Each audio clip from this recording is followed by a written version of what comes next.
Hi, I'm Marie Morin. I'm a therapist and a wellness coach specializing in estrangement and family dynamics. And over the years, I've worked with countless individuals navigating this treacherous terrain of family relationships marred by abuse, neglect, dysfunction.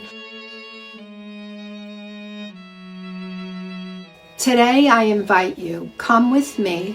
We're going to unravel this very tangled web of childhood trauma and its lasting impact on familial bonds, supported by research findings. If you're just joining us, this is 10 of 13. We've been busy and why estrangement happens in families, and we're diving into a lot of different topics. Let's recap what we've explored so far on our journey of estrangement.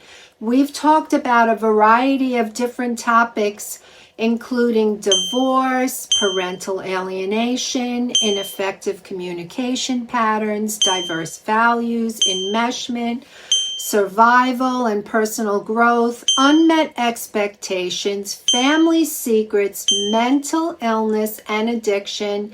And today's topic is abuse. Each of these factors plays a significant role in shaping the dynamics of familiar relationships and can contribute to the complexities of cutting off an estrangement. Don't worry if you've missed parts 1 through 9. They're listed in the description box, or you can click the link at the top of the video. Let's start by examining the profound impact of childhood abuse on familial relationships. Research has shown that abuse, whether it's physical, sexual, or emotional, leaves deep scars on its victims.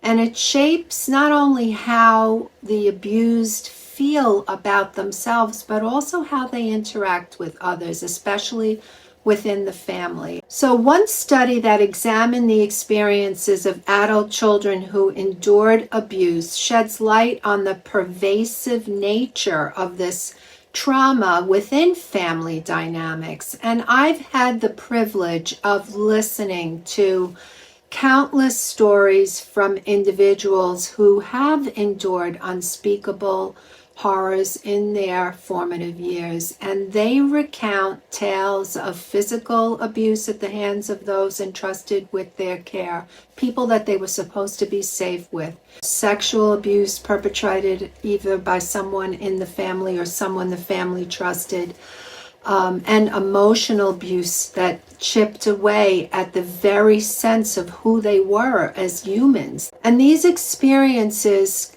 leave deep, visible, and invisible scars. They don't just go away because we don't touch them and we don't think about them or we try and avoid them.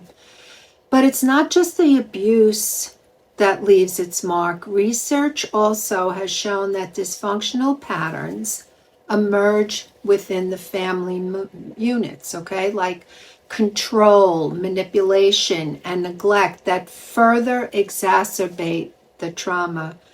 Authoritarian style parenting, characterized by demands, criticism, and scapegoating, create an environment rife with tension and resentment. And small disagreements escalate into catastrophic, explosive conflicts, leaving the people within the family wounded and scarred. And in response to this turmoil, what happens often is that we develop these coping mechanisms to help us to survive. And some turn to substances, gambling, other addictions, and destructive behaviors because they want to numb the pain. I don't know anyone that wakes up in the morning and says, hey, I want to feel the pain of the trauma that I experience. It's just not something we want to do. And others may withdraw themselves, isolating from their family in a desperate bid for preservation. But what we know from research is that no matter the coping mechanism, the underlying pain remains unresolved, festering under the surface and poisoning familial bonds. So what happens then? There's this possibility for cutting off and the ultimate manifestation of unresolved trauma within the family unit. And for many, estrangement becomes this place where they get to protect themselves from the toxic dynamics and reclaim their sense of self and their autonomy. But estrangement does come at a cost. When we sever ties with loved ones and leave behind this trail of broken relationships, there is a gap. We want family connection. Every human does. When we get to a revelation that we can't have family, that comes at a choice, but normally we want to be connected. But amidst the pain and despair, there's hope. Research has shown that healing is possible. We don't get to like this destination all healed. It's not like that. But we get to a place where we've processed, we know how to deal with the trauma, we know how to deal with the complexities of what we've learned and how we have to adjust now to understanding that the trauma no longer needs to hold us in the way that we react, in the way that we respond. And if you're in this space where you feel like you do need help for the pain and despair that you've experienced, a trauma-informed therapist is your best place to find support. What's important to know is by confronting the past, acknowledging the pain, and opening up communication, we can begin to unravel these tangled threads of dysfunction and the pain that's within us. And in some cases, there can be reconciliation. It won't be easy and it won't happen overnight, but with perseverance. So it takes time, okay? These things can happen, and support. Healing, the process of healing is within our reach. Sometimes the very people we turn to for help can inadvertently contribute to family estrangement. And as therapists, our words and actions can impact our client relationships with their families. Sometimes we, as therapists, can say things and we do the best we can, but there could be miscommunications or unintentional biases that can show seeds of discord.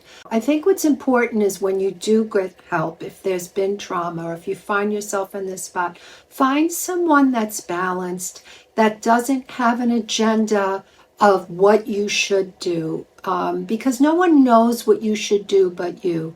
Therapists are imperfect. We don't always say the right thing, and it's true.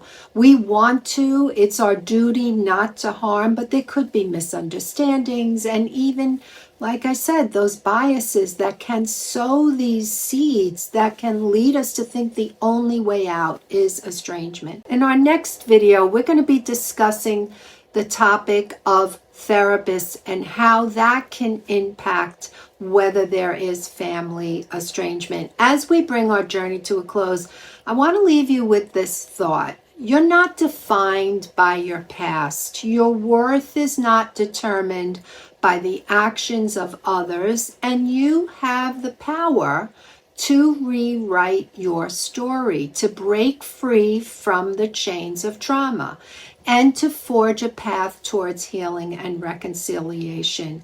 I appreciate that some of you are on this journey. You've been working towards healing, and it's a tough road. Trauma doesn't just disappear because we go see a therapist, and we need to work at it daily to say that we have purpose, we have a life, we want to move forward, we want to find joy in our lives. If you like this video, hit the like and don't forget to leave me a comment. Tell me what's been most helpful for you. We'll see you in the next video that's titled Therapists.